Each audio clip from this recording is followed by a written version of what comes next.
waxaan ku weydiinayaa abwaan bal waxaad ka warantaa barnaamijkan waxaa la yidhahdaa maxaad ka taqaanay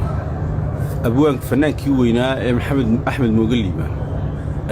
ina aqoon maysu lahaydeen wallahi axmed mooge 1989 ayaan ugu imi anoo jaamacad ka soo baxay abdibi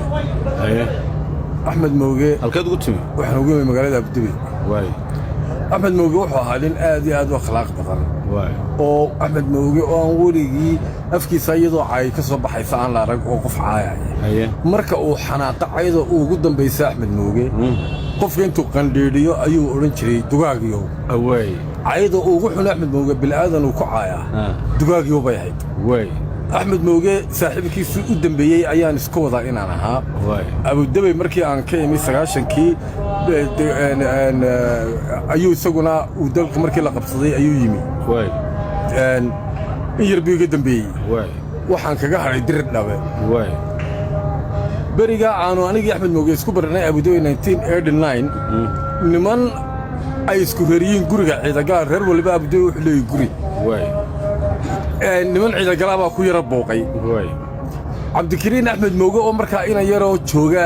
dee dalka jooga ayaa warqad u soo diray aabbihii maanta axmed mooge wuu iga hooseeyaa wallaahi bilaahi tallaahi mudhbeena inaanan sheegin waanigaa wallahi maree been ka daba geyn maayo axmed mooge wuxuu igu yidhi waxaan u imi jaaliyadda abudabey isagoo fadhiya ayaan soo ag maray wuu ii yeedho xamsow kaalay buu yidho agtiisa fadhiistay warqad inankiisan cabdikariin soo diray buu ii dhiibay cabdikariin wuu xasuusan doonaa waan markhaati furi doonaa warqaddaas haddii jirto wuu ii yeedhay wuxuu yidhi xamsow warqaddan akhriyo warqaddii baan akhriyey cabdikariin aabbihii warqadu soo diray oo ka hadlaaya arrinkii isagii nimanka ciidagale ay odayga isyar qabsadeen ama ay ismaageen ka hadlaaya wuxuu igu yidhi xamsow labadeenna ajalood midun baa horraynaysa haddaad iga dambayso anigii walaalkii axmed mooge annagoon muddo iscarag anigii walaalkii maxamed muddo annagoon isarag ayuu walaalkayga dhintay allah u naxariistee waxaanaad arki doontaa inankayga cabdikariin axmed mooge oo somalilan leadership somalilan oo soomaali oo dhamma daba socoto oo leadershiba wallaahi bilaahi tallaahi inaan wax kale igu axmed mooge waa 1989 wuxuu yidhi waxaad arki doontaa cabdikariin axmed mooge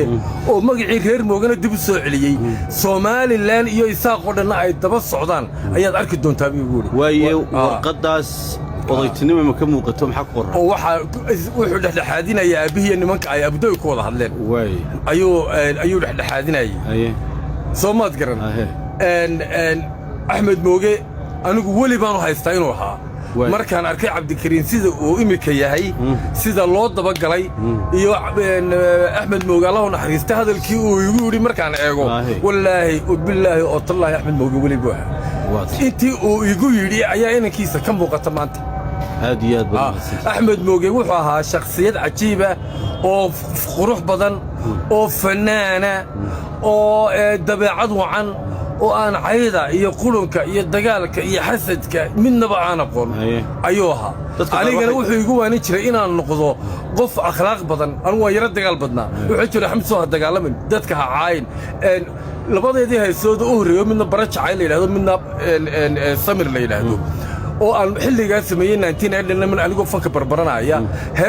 labadaa heesood oo midna la yidhahdo bara jacayl midna la yidhahdo samir oo aan ugu talagalay axmed mooge inuu ii qaado marka uu awaanooyinkan i siinayey labada heesood way qornaayeen inuu ii qaado ayaan doonayey samir iyo bara jacayl nasiib wanaag isagoo aan heesihii qaadin ayaa magaranaysaa isagoo nasiib daraan idhahdaa isagoo aan qaadin ayaannu labadeedaba dalkii ka nimid dabadeed hargeysu iigu yimi hargeysaannu iska raacnay dirir dhammaan ayaan kaga hadhay maalintii uu xaggaayo kenya qabanayey sidaa ayaannu marxuumkaa iskugu kaayay dambaysay talooyinkiisiina waan qaatay uu igula taliyey beriga axmed mooge wixii uu inankiisa iga sheegayna